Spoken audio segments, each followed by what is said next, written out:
मैं हूं प्रोफेसर जेठानंद और आप देख रहे हैं मेरा यूट्यूब चैनल। सबसे पहले आपसे ये रिक्वेस्ट करनी थी कि अगर आपने अभी तक मेरे चैनल को सब्सक्राइब नहीं किया है तो उसको सब्सक्राइब करें। Thank you. ये शॉपर्स ड्रग मार्ट है। यहाँ पर जो है वो काफ़ी चीज़ें होती हैं इस स्टोर के अंदर। इस स्टोर के अंदर कॉस्मेटिक्स का सामान भी है, पूरा फार्मेसी भी है, मतलब दवाखाना भी है, सारी दवाएं भी मिलती हैं। इसके अंदर पोस्ट ऑफिस भी है और भी बहुत सी चीज़ें हैं। और ये सामने जो है ये टोरंटो ईटिंग सेंटर है, जिसके बारे में मैंने पहले भी आपको बताया है कि इसका शुमार दुनिया के बहुत बड़े शॉपिंग सेंटर्स में होता है। और इसके 4 फ्लोर हैं, 4 मंजिला ये शॉपिंग सेंटर है। ये सामने जो नज़र आ रहा है ये समझे कि ग्राउंड फ्लोर है और इससे नीचे 3 जो है नीचे और इस बेसमेंट 1, बेसमेंट 2, बेसमेंट 3। ये सामने BMO है, ये बैंक ऑफ मॉन्ट्रियल है।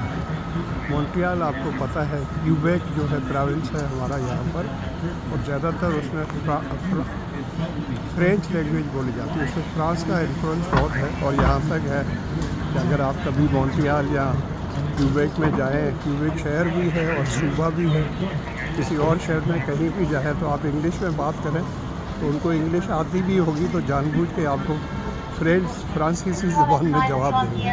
मकसद उनका ये है कि यहाँ पर फ्रेंच लैंग्वेज को सेकंड लैंग्वेज के तौर पर एक्सेप्ट किया गया है।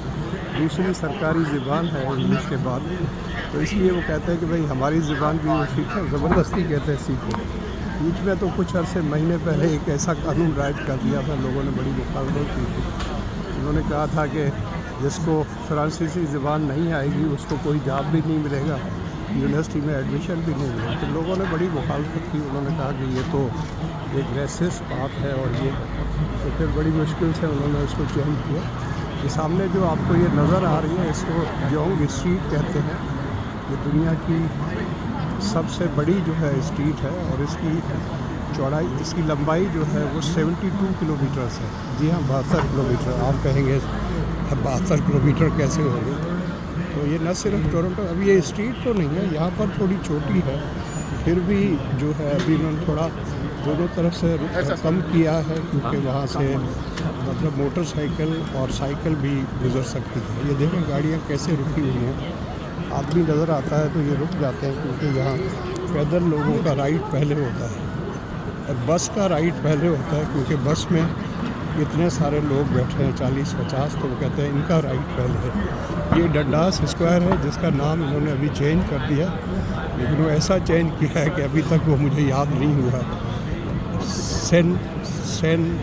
सेन फ्लो का ऐसा कुछ नाम रखा है। और ये कोई ब्लैक जो है बड़ा आदमी था उसके नाम पे रखा है। और पहले जो डंडास स्क्वायर था उसका नाम आप सोचेंगे क्यों हटाया, क्योंकि डंडास जो है उसके बारे में यहाँ के ब्लैक लोगों को ये एतराज़ था कि डंडास वो आदमी था जो किसी ज़माने में जब वो था और राज था गोरों का, तो उस वक्त वो स्लेवरी में इन्वॉल्व था। मतलब अफ्रीका से लोगों को ले आता था और उनको यहाँ गुलाम बना कर रखा जाता था। तो उनको बड़ी नफ़रत थी इस डंडास नाम से, तो फिर गवर्नमेंट जो है ओंटारियो गवर्नमेंट को उनका नाम चेंज करना पड़ा। देखिए बड़ी रौनक है। हालांकि आज सोमवार का दिन है, आज मंडे है, तो एक्चुअली मंडे को इतनी ज़्यादा रश होती नहीं है।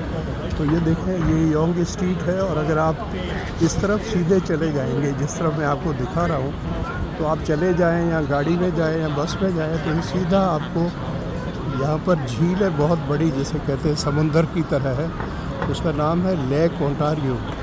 तो अगर आप जहाज़ से उसको देखेंगे तो आपको ऐसे लगेगा जैसे ये कोई समंदर है। तो छोटा समंदर है, इसकी कितने स्क्वायर किलोमीटर पर फैला हुआ है तो मैं आपको गूगल करके बताऊंगा। काफ़ी बड़ा है, आप समझ लें एक छोटा सा समंदर है। इसी तरह आपको पता है टोरंटो कनाडा के अंदर दुनिया की सबसे ज़्यादा झीलें हैं। मेरा ख्याल सबसे ज़्यादा तो नहीं है, लेकिन उनकी तादाद लाखों में है।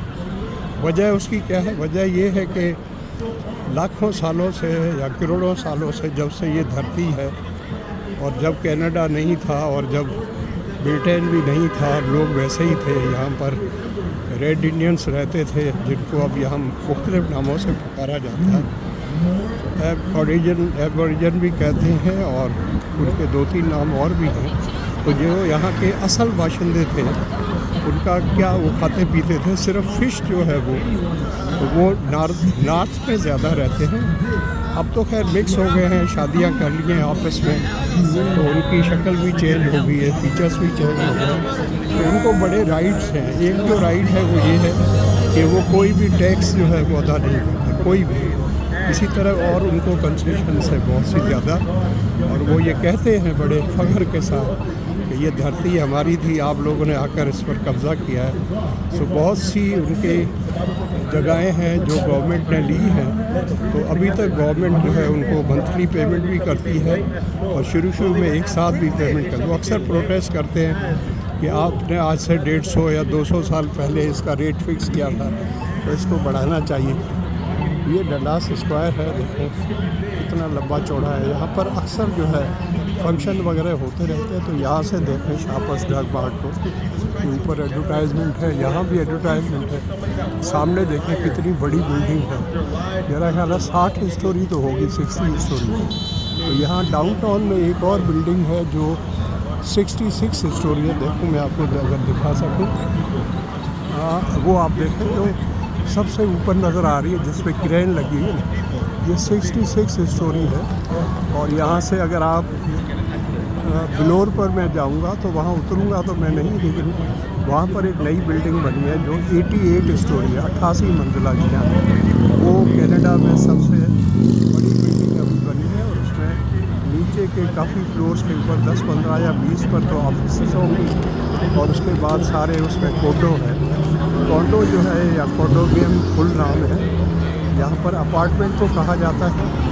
और जब कॉन्डो होगा या कॉन्डोमिनियम होगा तो उसकी एक इंडिपेंडेंट जो है कॉर्पोरेशन होती है जो सारी चीज़ों को कर, और उसके लिए ये मस्ट होता है कि उस बिल्डिंग के अंदर जो है वो एक जो है वो पब्लिक जो है वो जिम भी होना चाहिए, क्लब भी होना चाहिए बड़ी फैसिलिटीज़ के साथ, स्विमिंग पूल भी होना चाहिए, और जिम के अंदर टेनिस कोर्ट हो, स्क्वैश कोर्ट हो, और बहुत सी चीज़ों की रिक्वायरमेंट है।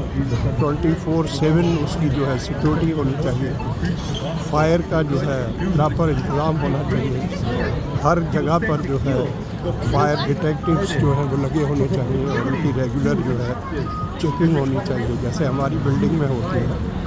तो इसी तरह से उसकी रिक्वायरमेंट होती है। किसी हर घर को आप कॉन्ट्रोलिंग कह सकते हैं। तो ज़मीन पर जो लोगों के घर हैं तो वो उनके अपने हैं, उसको आप कॉन्ट्रोलिंग कह सकते हैं। वो ज़मीन के घर हैं, वो ज़मीन के घर के अपने चौंचले हैं, क्योंकि यहाँ पर बाय लॉ आप बाउंड है कि आपकी खिड़कियाँ या आपके दरवाजे सब कुछ जो है वो शीशे के बने होंगे। रीज़न उसका ये है कि अगर कहीं आग लग जाए तो इमरजेंसी की सूरत में लोग जो है उस शीशे को सिर्फ तोड़ के हर जगह से निकल तो सकते हैं। इसी तरह जब आग बुझाने वाले आए तो उनके लिए भी कोई दिक्कत ना हो, जिस तरफ से भी आए दरवाजे को तोड़ा और अंदर आप एंटर हो गए। तो इसलिए ये चीज़ें बनाई गई हैं। तो हमारे जो देसी लोग हैं उनको थोड़ा सा खौफ भी होता है कि अपने मुल्कों में तो वो दरवाजे के आगे भी स्टील की बार लगाते हैं, खिड़कियों में भी, हर जगह पर। और उसमें कई हादसा भी हुए। कराची में हादसा हुआ था, अगर आपको याद हो, कि पेरेंट्स जो कहीं गए हुए थे तो उन्होंने सारे घर को इसी तरह स्टील की बार से सील किया होता दरवाजे को। जैसे हमारे पेरेंट्स गलती करते हैं, वो बच्चे घर पे थे तो बाहर से वो लॉक लगा कर चले गए थे। घर में पता नहीं किसी तरह एसी चल रहा था उससे या जनरेटर चल रहा था, घर में आग लगी।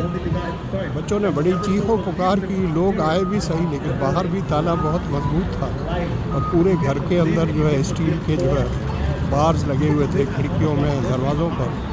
तो लोगों की कोशिश के बावजूद भी वो उसको तोड़ नहीं सके। जब तक वो ताले को तोड़ते तब तक वो बच्चे जो है वो सब जल के मर गए। आपको ये बता इसलिए रहा हूँ कि हमें कभी भी अपने बच्चों को बाहर से लॉक करके नहीं देना चाहिए। Thank you so much for watching. और अगर आपको ये मेरा वीडियो अच्छा लगे तो इसको लाइक करें, शेयर करें, और कमेंट करके बताएं कि आप किस तरह की वीडियोस चाहते हैं कि मैं आगे बताऊं। एक हमारे भाई हैं, हमारे पड़ोसी मुल्क के, पड़ोसी मुल्क तो नहीं बल्कि मैं आपको नाम बता दूं, बांग्लादेश के एक भाई हैं, उनका अब्दुर्रहमान नाम है, अब मुझे पता नहीं उनकी उम्र का कितना है। उन्होंने फरमाइश की है कि सर जो है वो डेंटोनिया पार्क जो हमारे घर के सिर्फ तीन मिनट या 4 मिनट ही दूर है, कि सर उसका टूर करें, उसका एक वीडियो बनाएं। इसी तरह उन्होंने फरमाइश की है कि बंगला टाउन जो है या बांग्लादेश के नाम से कोई जैसे बंगला टाउन है, जैसे यहाँ पर एक बाज़ार है जिसको इंडियन बाज़ार कहा जाता है, जो कि जेराड स्ट्रीट पर है, जेराड ईस्ट पर। वहाँ भी कभी जाऊँगा, उसको भी वीडियो बनाऊँगा, तो आप भी फरमाइश करके बताएं आप कौन सी वीडियो देख रहे हैं। Thank you so much, love you all. आपके घर में अगर आपके बड़े हैं, पेरेंट्स हैं, दादा दादी हैं, नाना नानी हैं, जो भी बड़े हैं, उनका बहुत ज़्यादा ख्याल रखा करें। और घर में माँ बाप हैं और बड़े हैं तो आप समझें वो आपके लिए ब्लेसिंग्स और रहमत का एक ख़जाना है, उनके पास बैठा करें, उनको टाइम दें। Thank you, love you all. दोबारा जल्द